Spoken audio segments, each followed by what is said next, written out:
Anger, the most misunderstood emotion. Ever seen someone throw their phone across the room and thought, wow, that's totally rational? No? Exactly. Anger is like Wi Fi, invisible, unpredictable, and somehow always worst when you need it to work properly.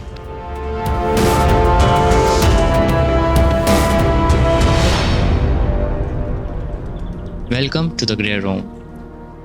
Anger, the black sheep of the emotional family. We have all heard of it. Control your anger. Anger is bad. You need therapy. Yes, maybe. But let's slow down. Is anger really the problem? Or is our understanding of it is lazy? So let's break it down. So let us understand what is anger actually. Anger is often painted as this wild, chaotic beast we must lock in the basement of our souls. But here's a thought. Anger isn't just rage. It can come over frustration, helplessness, feeling unheard, or simply being hungry. The combination of hungry and angry. For a many introverts and emotionally constipated people like yours truly, anger is the emergency exit when all other expressions are jammed. So anger is more than what you have understood till now. It is more than just an emotion. So moving forward, we get angry with people we trust. Here is a wild part. We usually don't scream at strangers in the street unless you're a toddler or a British. No offense. We get angry at people we are comfortable with, family, friends. That one friend who says chill when you are clearly not chill. Because deep down, anger is often a vulnerability wearing armor.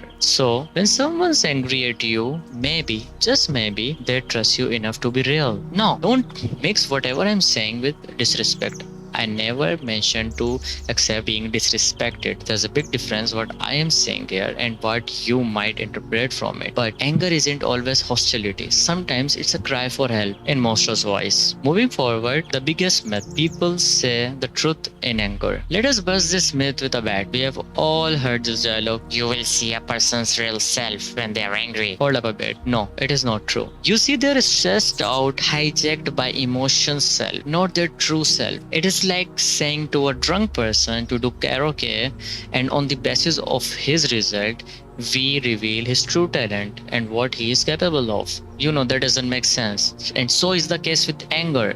If this myth were true, no one would have families anymore. Your parents would have disowned you the 36th time you slammed the door after they asked you to study. So really, do you still believe that people say truth in anger? Here is another evidence for this. So a rational rebuttal, religion and logic. First of all, religiously speaking, in Islam, there is a clear instruction. The Prophet, peace be upon him, said clearly, divorce is not valid when given in extreme anger or unconsciousness. Why? Because the words said in that state aren't considered conscious decisions. They don't reflect the true self. In Christianity, in Judaism, the same thing was mentioned somehow. All three of them categorized anger as not true self. Anger isn't the best version of you, hence, it shouldn't be treated as a final draft upon it. Moving ahead, logically speaking, if we judge people based on their worst moments, I bet you no relationship would survive, not even with your own child, because even toddlers throw Legos at you with surprising precision, for God's sake. Don't give Legos to kids. So after all these problems, the question arises, what should we do then? Alright, so what do we do with angry people? First of all, accept them. Like really, accept them. Not just the polished Instagram version of them. Accept them wholly. We always have flaws. Just don't accept the happiest side of someone. Accept their flaws. Accept the gross stuff they have in them. Life ain't a fairy tale. Secondly, don't give up on them. Obviously, unless they throw Legos at you regularly, because that is abuse. Try to be there if they allow it.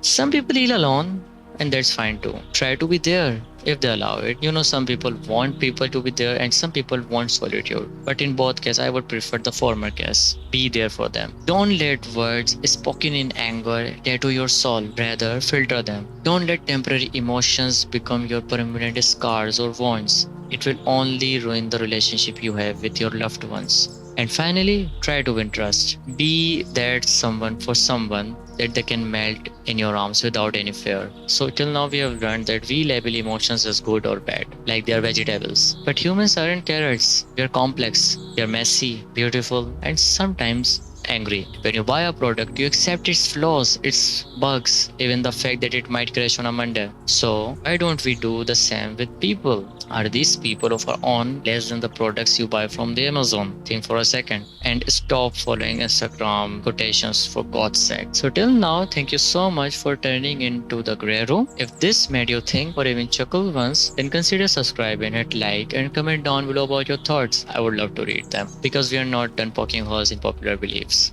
Remember, emotions are like guests.